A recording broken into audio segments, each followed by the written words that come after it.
Hello everyone, and thank you for joining us for today's presentation as part of the Industry Insight webinar series.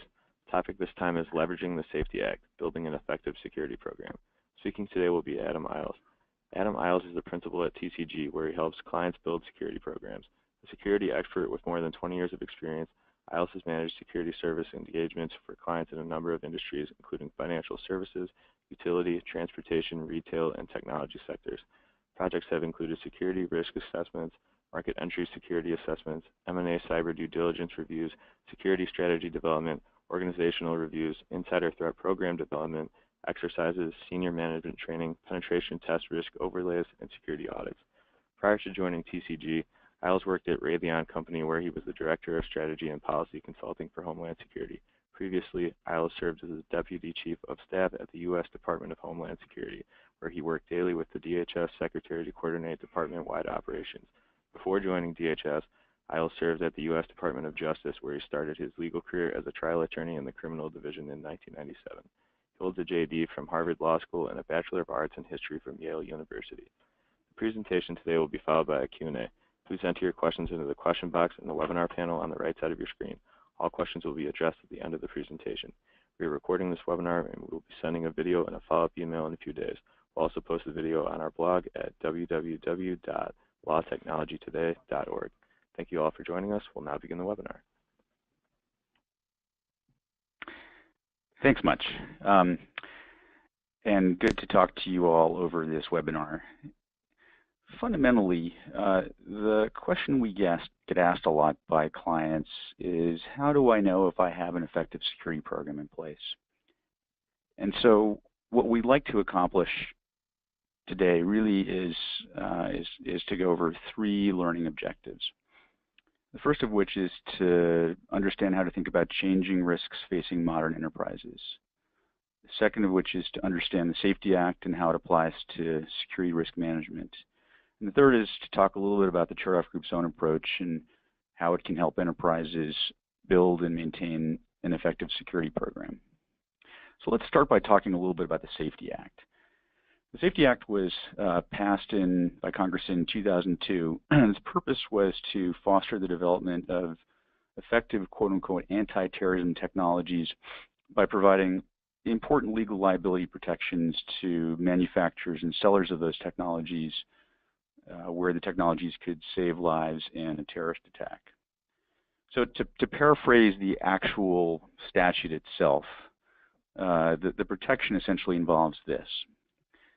Notwithstanding any other provision of law, liability for all claims arising out of, relating to, or resulting from an act of terrorism when qualified anti-terrorism technologies have been deployed in defense against, or response, or recovery from such act shall not be in an amount greater than the limits of liability and insurance that are required to be maintained under the Act.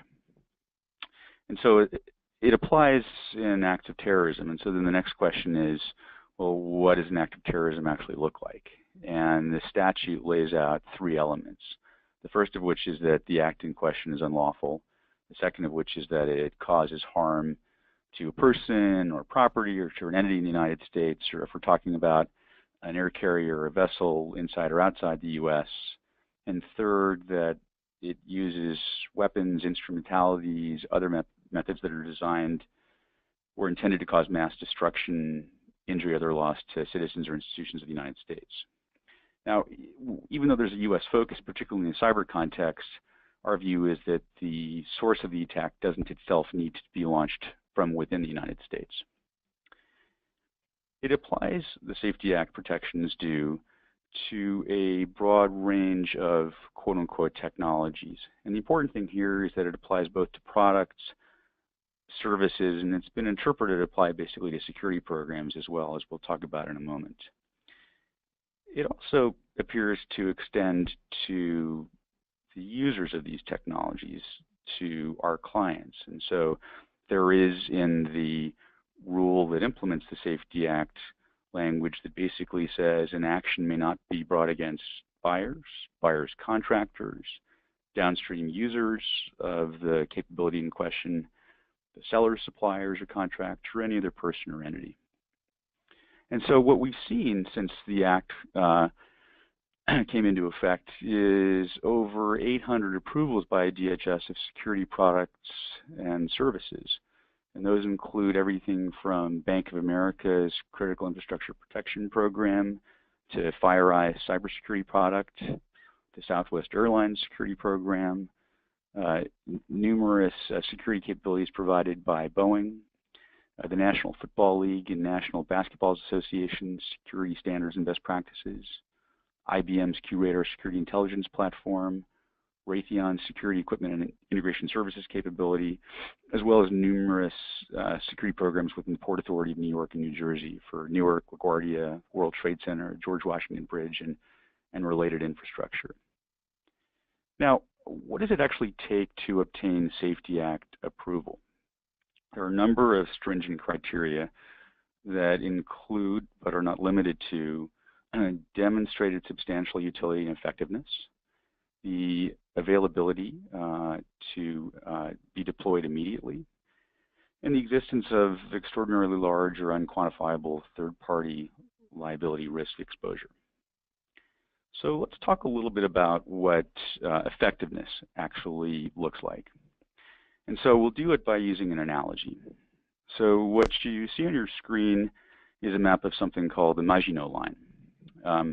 The Maginot Line was named after the French Minister of War, André Maginot, and it was essentially a line of fortifications, weapons installations, obstacles, built by France in the aftermath of World War I to deter another invasion by Germany.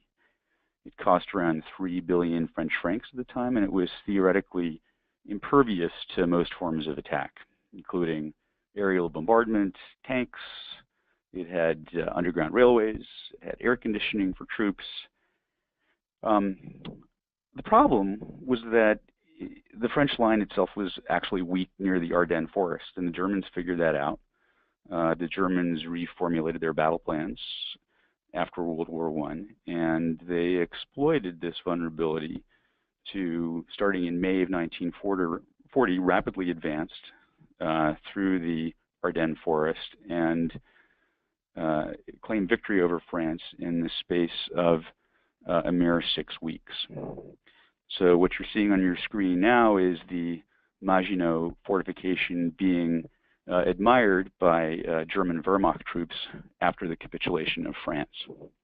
And so what's the takeaway from this historical analogy? Right, I mean, it's a point not just around over-reliance and what you'd call a boundary defense, but it's also a point about how to think about accounting for changes in an adaptive threat. In this case, the changes in German military capabilities between World War I and World War II.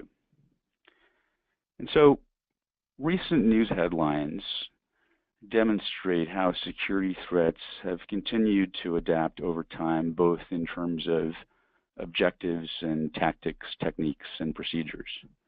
If we think about kind of terrorism recently, a common factor is obviously ease of opportunity. We think about, whether you want to call it terrorism related or not, the attacks in Las Vegas earlier this fall that left 58 people dead and almost 550 injured. Think about the Halloween attacks in New York that killed 8 people, the Orlando nightclub shooting, the Manchester Stadium attack. But we can't lose sight of other trends with potentially more significant impact.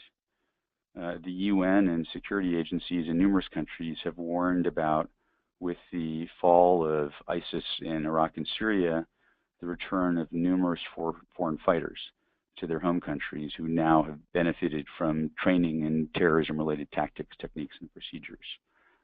But likewise, aviation has been a target of interest to terrorism groups for decades, as we know, and their tactics, techniques, and procedures, particularly with respect to the ability to secrete an explosive device onto an aircraft, continue to evolve, as was demonstrated in Somalia last year. And again, as we look at this, the purpose of this is not to alarm, but to inform.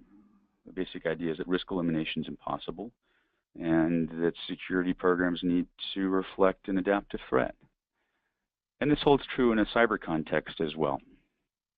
So as we think about recent headlines, we've obviously seen the news about Uber and about Equifax, but in a number of the other major attacks that we've seen in 2017, we see a common factor around what we call the subversion of trust. So we all use passwords. Many folks use passwords, the same password for multiple applications. And so when a password for one application is compromised, there too fall the other applications. And so we've seen a tremendous rise in what are called credential stuffing attacks that attempt to basically use subverted credentials in gaining unauthorized access to systems. So we think about events that occurred earlier this summer. Some of you may have heard about the NotPetya ransomware attack that basically leveraged tax software for companies doing business in Ukraine that had malware embedded in it that, when deployed, had the effect of disrupting computer systems in victim organizations. And so we saw the effects of that attack impacting shipping organizations like Maersk to the tune of as much, now actually more than $300 million, and disrupting operations for multiple weeks. Another example of trust subversion is a scenario that we saw earlier this year where the website of the Polish National Banking Regulator was compromised, and so that if you were a bank accessing that website, you could theoretically have had malware downloaded onto your own systems and thus witness further compromise as a result. Likewise, we've seen reports about IT outsourcers being compromised as, if you will, a pathway into victim organizations. And so again, how do we think about the implications of this? If we think about risk as driven by likelihood and severity, certainly a key difference between cyber and physical risk is likelihood. But in a cyber context, everyone, in a sense, has to worry about being compromised by a bad actor. But like physical, in both cases, we need to consider the adaptive nature of threat in the development of programs. Now, cyber risk is not new. And in fact, cyber risk has been addressed via regulation, quasi-regulation, and massive investment, certainly over the last decade, with reports of cyber-related attacks going back into the mid-1980s. Number of information security-related guidance documents are currently available from NIST, ISO, certainly the Federal Financial Institutions Examination Council. Some guidance is risk prioritized. So when you think about the Center for Internet Security's 20 critical security controls, the Australian Signals Directorate top 35 mitigation strategies, right? Those are actually prioritized. And then you see actors at the state level in the form of the New York State Department of Financial Services, California Office of Attorney General, also providing guidance in this space. We've also seen a significant rise in investment in defensive cyber capabilities. By our estimates, even as far back as 2013, you had about a $63 billion annual spend on cybersecurity capabilities, products, and services. And we see that rising to over $100 billion in annual spend by 2019. The challenge is how to prioritize planning in the face of an adaptive threat, limited resources, and rapidly changing business and technology environments.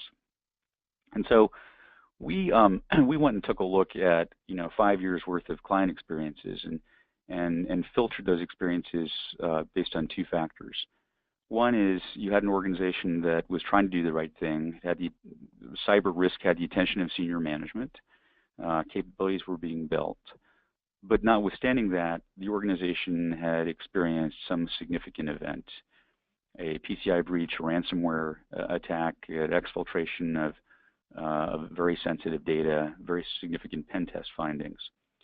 And what we were looking for were there a set of factors that we saw repeatedly coming up in these organizations? And we identified six implementation risks to consider. The first of which is gaps in the understanding of inherent risk. So what we've seen is problems occurring where The assessment of risk within an organization doesn't fully account for critical assets and how changing business technology and threat drivers can impact an enterprise risk profile. We've seen significant gaps in planning and preparedness. And so even where inherent risk is identified, programs may not succeed in prioritizing resources appropriately. I think a more pointed example of this is, when incidents do occur, responders and victim organizations often identify gaps in preparedness that, had they been addressed earlier, could have substantially mitigated the extent of damage. Third, operational burdens. Tools and technologies, security tools and technologies, as they're implemented, can generate a high volume of security data. And so what you run into are issues around false alerts, large numbers, large volumes of vulnerabilities discovered. And this can have the effect of overwhelming an organization and diverting attention. Fourth are dependencies on IT staff and technology. And so what we see here is that the implementation of security controls can require varying levels of IT staff support. And the program, if IT resources aren't right-sized, can be negatively impacted. Legacy IT infrastructure adds additional risk. Fifth, lack of stakeholder alignment. Business and IT leaders play a key role in advancing a security program. Without education and cultural change, a program can be negatively impacted by a lack of buy-in and a lack of what we'd call internalization of risk. More generally, users are obviously the first line of defense, and user and education awareness becomes key. The last factor is what we'd refer to as a lack of control transparency. And the idea here basically is that without meaningful program evaluation, controls can decay over time. And what you are left with is, if you will, a false sense of security. Likewise, where testing does occur, pen tests and audit reports can be confusing and sometimes lack meaningful risk context. And so what we try to do is to account for those factors. Earlier this year, we received Safety Act designation for our own security risk management methodology. And we think of effectiveness as a continuum or a life cycle. And we have a three-phased approach to risk management that entails considering both physical and cyber risks where a client wants us to. We also believe we're one of the only consultancies in the world to have achieved this level of approval. And so let's talk a little bit about what the methodology looks like and what the continuum looks like. So we start following security best practice with the assessment of risk. And here we're working to identify and characterize critical assets, to analyze threats and vulnerabilities and impacts on identified assets and systems.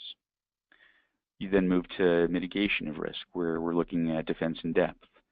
Can't do everything at once, and so we're thinking about how to prioritize based on risk. We're considering how to factor in talent and key stakeholders and ensure that they have appropriate training, education, and awareness. And we're planning with an assumption that an incident of some sort will happen.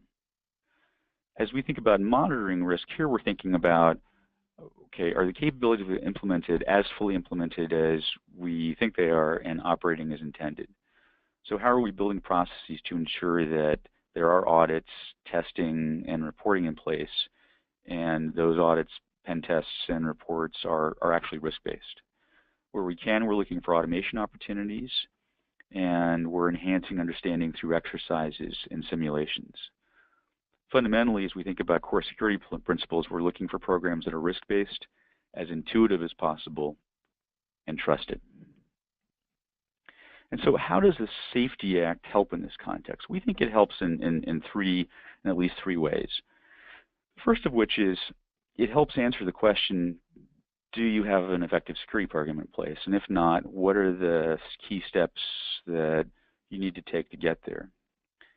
I should note that while the Safety Act is obviously terrorism focused, our methodology is all hazards and applies to an assortment of risks. For terrorism-related risks, a certain level of liability protection exists for certain causes of action related to acts of terrorism. So if a client were to be sued on the basis of a flawed methodology, we would argue that liability protection would apply here. Perhaps as important or more important, if organizations have done the work to build an effective security program, they may decide that they want to seek, in the same way that Bank of America, Southwest Airlines, the Port Authority have, their own Safety Act designation or certification to further lessen potential organizational liability. Now, the Safety Act process itself involves an application. There is theoretically a statutory 120-day clock that involves a completeness review, a technical and economic review, consolidation of the analysis and the decision. That time period can be told as questions are asked and answered. The department also offers the opportunity to submit a pre-application, which is basically the opportunity for someone to say, are we within the ballpark here? So as we think about unpacking the life cycle here, right, we think about the first piece of it being around risk assessment. And so, the question is, well, what constitutes risk? And we think of risk as being classically a function of threat, vulnerability, and consequence. And as we think about inherent risk, what we think about, okay, well, with respect to threat, are we just talking about external actors, or are we also thinking about third parties and insiders? As we think about vulnerabilities, are we thinking just about gaps in a layer of defense itself, or are we also thinking about gaps in governance and gaps in the way testing and training is conducted? And then as we think about consequence, we're certainly thinking about confidentiality loss, we're thinking about losses of integrity and availability, and also about physical harm in the context of a physical attack. Fundamentally, what we're looking at is how do all these factors impact business objectives. It's also important here to focus on how risk actually changes, because what we see, right, is risk can change based on threat, but it can also change based on business drivers, technology drivers, regulatory expectations, and other factors. But going back to our earlier point about implementation risks, fundamentally what we're trying to do here is to kind of help answer the question, do I understand my inherent risk and how that inherent risk is changing? One of the things we found in the context of risk assessment that can help is to do what's called a threat pathways analysis. This is certainly something done in government. In a cyber context, you may have heard about what's referred to as the Lockheed Martin kill chain. But the basic idea here is to use a scenario to crosswalk security capabilities against likely threat scenarios. And we have found, that this kind of an exercise can be very helpful in answering the question of, how do I prioritize the capabilities that I'm actually implementing? As we think about mitigation, right, there's a temptation to focus on particular products and solutions in this context. And from our point of view, we really try to focus on the program as a whole. Obviously, with respect to core security capabilities, we're thinking about building a defense in-depth approach, leveraging the kind of threat pathways analysis that I just showed to orient the program around particularly impactful deterrence and response capabilities. But without effective strategy, oversight, and risk management, the danger, right, is that a security program doesn't stay current as risk changes. And without an effective testing and validation capability, you can be left with a false sense of security and limited accountability. And so what we're fundamentally what we're looking at is, from a mitigation point of view, I have all this capability. Does it actually address reasonably foreseeable threat scenarios? And that's where we start thinking about, with respect to the capabilities in place, are we focusing on high-value assets with graduated controls based on risk? Do we have an effective incident response and recovery capability? And have we built response and recovery capabilities by design? In both a physical and cyber context, we can see the response assets themselves being targeted by attackers. And so it's important to build those contingencies into a security program. Are we building effective situational awareness that can enable us to move very quickly beyond detection to classification and action? Are we addressing the likelihood that an organization's own employees and contractors can be a key point of compromise? Are we employing tactics where possible to confuse and deter an adversary? Things like mobility, unpredictability, and public communications-based deterrent strategies. And are we making the approach as intuitive as possible for key stakeholders? As we think about monitoring risk, right, here we're thinking about the point I had made earlier about the issue of security controls decaying over time, threats evolving, thus underscoring the importance of organizations regularly testing their security capabilities and communicating changes in inherent risk factors. Now, if you were actually to submit your own Safety Act application, right, as DHS has its own way of thinking about effectiveness, and so the Science and Technology Directorate would look at factors such as operational testing and evidence around, probability of detection and false positives. It would look at suitable performance of, past deployments, the expertise of the personnel involved in the program, past audits, and customer feedback. As we think about effectiveness, and particularly in a risk monitoring context, we think about it in a couple of different elements. First of which is testing. We do see testing as critical for assessing control effectiveness.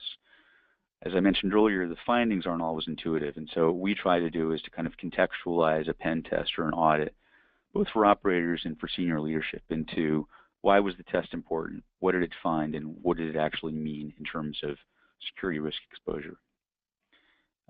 Exercises can offer a safe environment to sensitize participants to security threats, strengthen response functions, and validate the effectiveness of policies, procedures, and capabilities. And metrics can also be extremely important in terms of reporting. Now, I think that there's a key opportunity to make further progress on metrics. And the important thing here is to think about how metrics correlate to effectiveness. In many organizations, metrics are frankly in a rather poor state, focusing on raw numbers of vulnerabilities, firewall blocks, numbers of investigations, personnel credentialed, doesn't necessarily tell you anything about whether the program is effective or not. And so we need to think about metrics that are more closely aligned to, am I actually managing risk in an appropriate way? So as we think about what an effective program looks like, let's try to use another historical analogy, and I'll come back to World War II. After the subjugation of France, starting in the summer of 1940, the German Luftwaffe launched massive attacks, mostly at night, against major urban and industrial targets. Came to an end in 1941. And so how did Britain respond? Right? Well, the first piece was to kind of understand the threat. And the texts that I've read talk about how the Brits outclassed Germany in the ability to collect and analyze threat intelligence. Germans, for instance, never really understood Britain's core production and supply chain locations. The next element of a security program involves, as we talked about earlier, thinking about high-value assets. And so if you think about the beginning of World War II, and you think about in late 1930s, early 1940s Britain, think about what would have been a crown jewel, what would have been a high-value asset, what would have been, basically core to the future of the nation. Well, if you'd been through World War I and you lost a generation, it's the children, right? I mean, the children were key to particularly having lost a generation in World War I, the future of that nation. And so in Britain, starting in September of 1939, more than 3.5 million people were relocated out of the cities into the countryside. For those of you that have read The Lion, the Witch, and the Wardrobe, you'll remember that the Pevensey children in Narnia were in the countryside because they'd been evacuated from London. So beyond understanding the threat and understanding what matters most, right, owning the risk becomes critical to maintaining an effective security capability. And so then we think about, well, what capabilities are we actually talking about? When coming back to the intelligence point, right, the ability to predict ends up being critical. And we think about the way that the UK was able to undertake cryptanalysis of the Enigma code machines in World War II to read substantial amounts of secret radio communications of Axis powers and gain operational advantage. From a protection point of view, right, we think about as those air raids started over the course of the year, the movement of kids out of London, but also for folks that stayed behind, how they might be protected. And in the height of the attacks in 1940 and leading into early 1941, you had as many as 150,000 people a night in London underground stations. As we think about detection, by the time of the Battle of Britain in mid-1940, the Royal Air Force had basically fully integrated radar as part of its core defensive capabilities, whereas the Luftwaffe relied on often out-of-date reconnaissance data, fighter sweeps. The RFA had with a high degree of accuracy, they knew the formation strengths and intended targets of German Air Force. You obviously, beyond detection, need to have an ability to identify and classify threat. And then when you think about response, right, I mean, you had, take for example, London, 9 million people, a third of the country's population at the beginning of World War II. In the first 22 days of the Blitz, you had 10,000 fires in that city. And so what you saw from a response perspective was the London Fire Brigade growing from 2,500 people to an auxiliary force of greater than 28,000 people. You had fireboats, and you had other efforts to, through the use of decoys, confuse and divert the attackers.